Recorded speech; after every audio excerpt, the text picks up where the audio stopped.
فواحده من ضمن الحاجات اللي بنتعلم بيها ان احنا نخرج بره دايره راحتنا. في بعض الاوقات دايره راحتنا بقى نخرج منها شكلها ازاي؟ في الم ممكن يكون نتيجه لان انا سبت منطقه الراحه، لكن كمان في الم نتيجه لان انا بدخل لمناطق هي جديده بالنسبه لي، بستكشفها، مجهول، صعبه.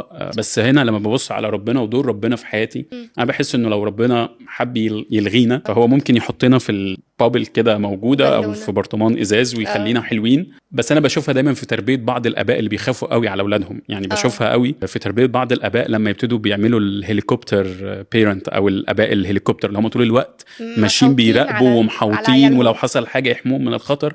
في الغالب بيطلعوا شخصياتهم ضعيفه، مش قادرين يواجهوا الحياه، صح. مش قادرين يعيشوا ناضجين بشكل كافي. وانا بقول ان ربنا بالنسبه لي، ده رايي الشخصي، ممكن يبقى صح او غلط، بس ربنا ما يهموش سعادتي على قد ما يهمه نضوجي، شخصيتي ونضوجي، وان اكون شبه المسيح. ده الكور بتاع القصه بتاعتنا، اهم من ان يبسطني ويريحني ويدلعني، لانه في الغالب ده مش هيطلع شخصيه ناضجه، هيطلع شخصيه دلوعه شويه، يعني مرفهه.